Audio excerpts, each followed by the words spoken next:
எங்க அரசுக்கு இருக்கிற அக்கறை யாருக்கு இல்ல. ரைட். நான் திரு பிரின்ஸ் அவர்கள்ட்ட இந்த விஷயத்தை கொண்டு போக விரும்புறேன். ஒரு பெரும் வருத்தத்தோட இதெல்லாம் நீங்க கேட்டுட்டு இருக்கீங்களோ அப்படின்னு தோணுது. உங்களுடைய ரியாக்ஷனை பாருங்க. இல்ல, ஒரு கான்ஸ்டிடியூஷனல் எக்ஸ்பர்ட்டான திருமதி செல்வி அசோகா அவர்கள் பேசிட்டு இருக்காங்க. ஒரு கவர்மெண்ட் சைட்ல டிஃபெண்ட் பண்ணிட்டு இருக்காங்க. ஒரு கான்ஸ்டிடியூஷனல் எக்ஸ்பர்ட் பேசும்போது நான் என்ன பண்ண முடியும்? சொல்லுங்க, என்ன தவறு இருந்தாலும் சொல்லுங்க. இல்ல, தவறே இல்ல. நீங்க ஒரு கான்ஸ்டிடியூஷனல் எக்ஸ்பர்ட், அதனால நீங்க என்ன சொல்றீங்கன்னா இது எம்சிஐ யூனியன் லிஸ்ட்ல வருது அப்படின்றீங்க. அது எந்த சட்டத்துல பாத்தீங்க, எந்த தீர்ப்புல பாத்தீங்க? யூனியன் லிஸ்ட்ல சார் அது எங்க இருக்கு, எந்த தீர்ப்புல எதுல இருக்குன்னு கொஞ்சம் சொல்லுங்க. எஸ் சார், யூனியன் லிஸ்ட்ல நம்பர் 64, 65 இதுல நம்ம பார்க்கும்போது சார் சில சென்ட்ரல் அப்படியே படிங்க. அதுல மெடிக்கல் கவுன்சில் ஆஃப் இந்தியான்னு ஒரு வார்த்தையை சொல்லுங்களேன். நீங்க அதான சொன்னீங்க. இல்ல, அதுவும் அந்த நீங்க சொன்ன medical council of India union லிஸ்ட்ல இருக்குன்றீங்களா? அது அப்படியே நீங்க தான் லேப்டாப் வச்சிருக்கீங்க, படிங்க. எஸ் சார், ஒரு நிமிஷம்.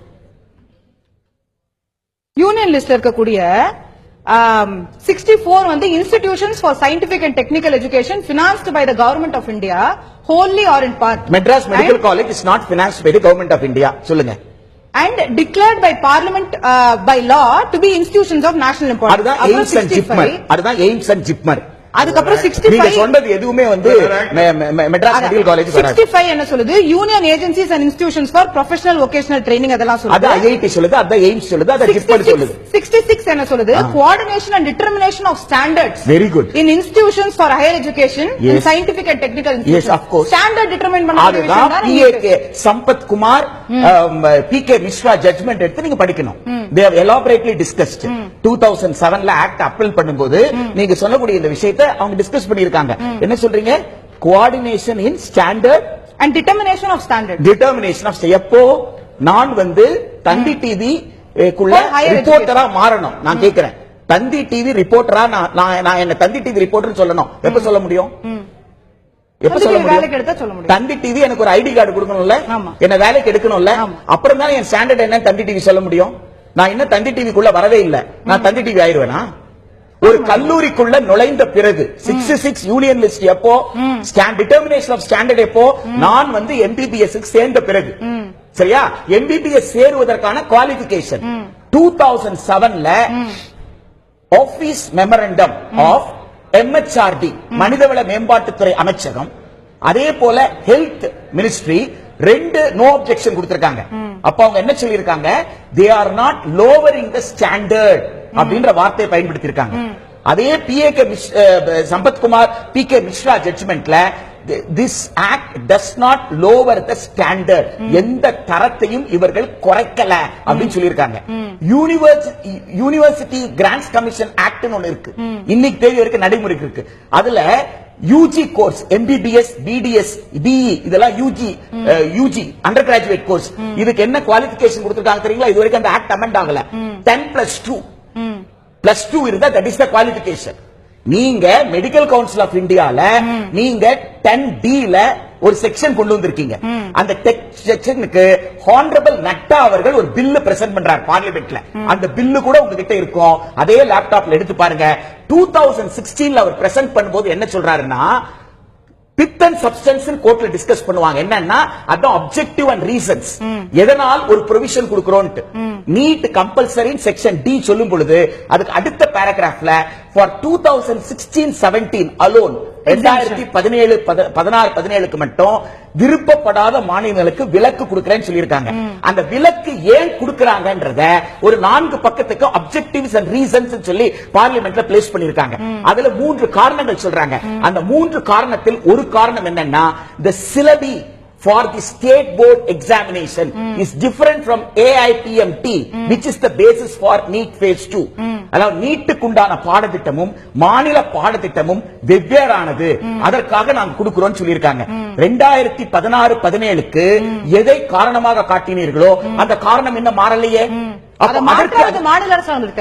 அதுதான் நானும் சொல்ல வரேன். மாநில அரசு மாற்ற வேண்டும் என்று நீங்க ஏதாவது நிர்பந்தம் இந்த ஒரு வருஷத்துல கொடுத்திருக்கீங்களா? அப்படி ஏதாவது MHRD இருந்து லெட்டர் வந்திருக்கா, MCA இருந்து லெட்டர் வந்திருக்கா? அப்படி ஏதாவது காட்டி முடியுமா? அதாவது மேடம், அதான் நான் திரும்ப சொல்றேன், அது அண்டர்ஸ்டுட் தாங்க. இன்னைக்கு சிலபஸ் என்ன?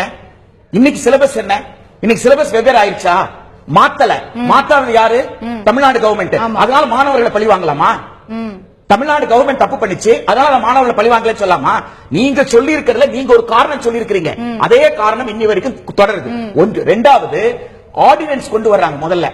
எதுக்கு? இந்த நீட்டை கொண்டு வர்றதுக்கு, அதோட சேர்த்து இந்த ஒரு வருஷம் எக்ஸம்ஷன் கொடுக்கிறதுக்கு.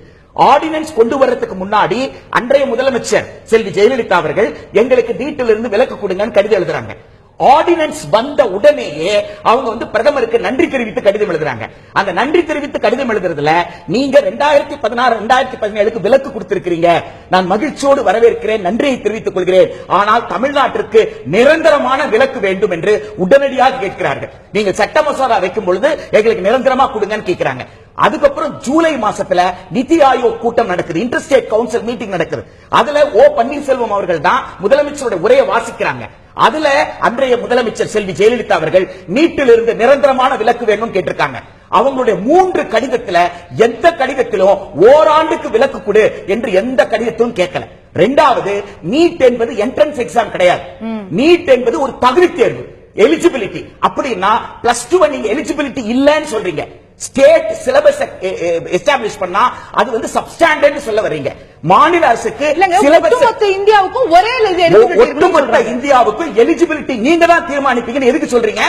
ஏன் மாநில அரசுக்கு தீர்மானிக்க முடியாது? ஒட்டுமொத்த இந்தியாவுக்கும் ஒரு மாநில அரசு எப்படி தீர்மானிக்க முடியும்? மத்திய அரசு தான தீர்மானிக்கும். ஒட்டுமொத்த இந்தியாவுக்கும் 50. இப்ப நீங்க திரும்ப திரும்ப அவரை கேட்டுக்கிட்டு இருந்தீங்கல்ல, மே மாசம் 7 என்ன, மே மாசம் 7 என்ன எழுதி இருக்காங்களா? அவங்க எழுதுறவங்க நல்லா படிச்சு எழுத சொல்லுங்க.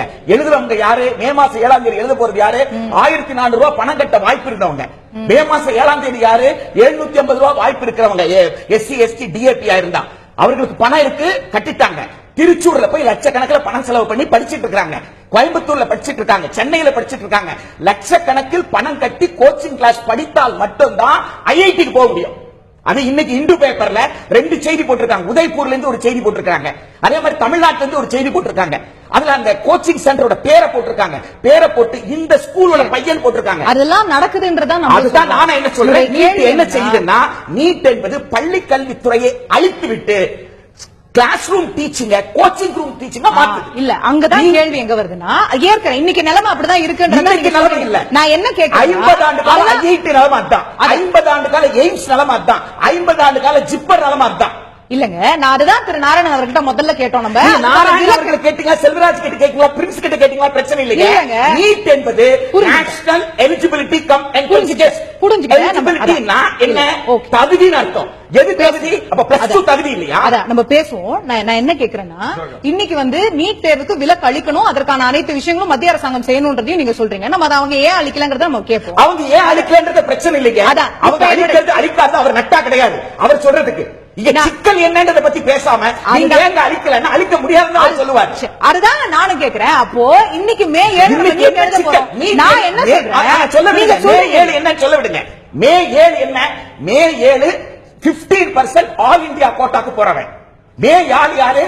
பிரைவேட் காலேஜ்ல மேனேஜ்மெண்ட் கோட்டாக்கு போறவன். அதுதான் அது மட்டும் இல்ல. கன்ஃபியூஸ் பண்றீங்க. மே 7க்கு எங்களுக்கு சம்பந்தம் கிடையாது. சரி, நாங்க யார பத்தி பேசிட்டு இருக்கோம்? மே 7 பத்தி பேசலங்க. மே 7க்கு அப்ளை பண்ணாதவங்கள பத்தியே நான் பேசுறேன். மே 7க்கு அப்ளை பண்றதுக்கு பணம் இல்லாத தகுதி படைத்த மாணவனை பத்தி பேசுறேன். அதான் நான் என்ன கேக்குறேன். இன்னைக்கு அரசு பள்ளியில இன்னைக்கு சொல்றோம் இல்லையா, நம்ம பள்ளியில படிக்கக்கூடிய மாணவர்களால இந்த தேர்வை எதிர்கொள்ளவே முடியல. எதிர்கொள்ள முடியலன்னு சொல்லலீங்க. ஈக்குவட்டபிள் அக்சஸ் இல்லன்னு சொல்ல வரீங்க. லட்சக்கணக்கில் அது ஈக்குவட்டபிள் அக்சஸ் என்பது வேற, சிலபஸ் என்பது வேற. நீங்க வெறும் 12 வருஷம் பேசிட்டு இருக்கீங்க. 72,000 ரூபாய் நவோதயா வித்யாலயத்துக்கு செலவு பண்றீங்க. நம்மளுடைய மாணவர்களை நம்ம அப்படியே தான் வச்சிருக்க போறோம். அப்படித்தான் மத்திய அரசு இத்தனை ஆண்டு காலமா வச்சிட்டு இருக்கு. 72,000 ரூபாய் செலவு பண்றீங்க. எதுக்கு? நவோதயா வித்யாலயம். அந்த நவோதயா பள்ளிகளை நம்ம அனுமதிக்கலையே உள்ள. ஆமா, அனுமதிக்க முடியாது. எப்படி 40 பேருக்கு பல கோடி ரூபாய் செலவு பண்ணுவீங்க? 40,000 பள்ளிகள் இருக்கும்போது 40 பேருக்கு பல கோடி ரூபாய் செலவு பண்ணுவேன்றீங்க. ஒரு பரவலாக செலவு பண்ணுன்னு சொல்றோம். பரவலாக 70 ஆண்டு ஆனதுக்கு அப்புறம் மாடல் ஸ்கூலா? 70 ஆண்டுக்கு பிறகு மாடல் ஸ்கூலா? இல்லங்க. கல்வியை பரவலாக்குவதற்கு எல்லோருக்கும் சமச்சீரா செலவு பண்ணுவீங்களா? 40 பேருக்கு மட்டும் செலவு பண்ணுவீங்க? இல்லங்க. அண்ணா யுனிவர்சிட்டிக்கும் மற்ற கல்லூரிகளுக்கும் ஒரு வித்தியாசம் இயல்பா இருக்கு. இருக்கக்கூடாதுங்கிறது நம்ம ஐடியலான சிச்சுவேஷன். 70 ஆண்டு காலம் எக்கனாமிக் கெப்பாசிட்டி வளரவே அதை நோக்கி தான் நம்ம எல்லாரும் போறோம். அதை நோக்கி போகல. நான் நோக்கி போகாதனால தான் வடிகட்ட முறைக்கு வந்திருக்கீங்க. கரெக்ட். நான் மறுக்கவே இல்ல. நான் என்ன இன்னைக்கு பிராக்டிகலா என்ன கேக்குறேன், நம்முடைய மாணவர்களை நம்ம எப்படி தயார்படுத்த போறோம்னு நான் கேக்குறேன். தயார்படுத்த போறோம் தான் கேட்டுக்கிட்டு இருக்கீங்களே தவிர தயார்படுத்துவது நடத்துவதற்கான நிதி ஒதுக்கீடு எங்க இருக்கு? ஆர்டிகல் 41 ஆஃப் தி கான்ஸ்டிடியூஷன் என்ன சொல்லுது? Economic capacity of state increase ஆச்சுன்னா ஸ்டேட் தான் கல்வியை கொடுக்குதுன்னு சொல்லுது. தமிழ்நாட்டில் என்ன செஞ்சிருக்கோம்? 1954ல மதுரையில மெடிக்கல் காலேஜ் திறந்திருக்கோம். இல்ல 24 காலேஜ் திறந்திருக்கோம் தமிழ்நாட்டில்.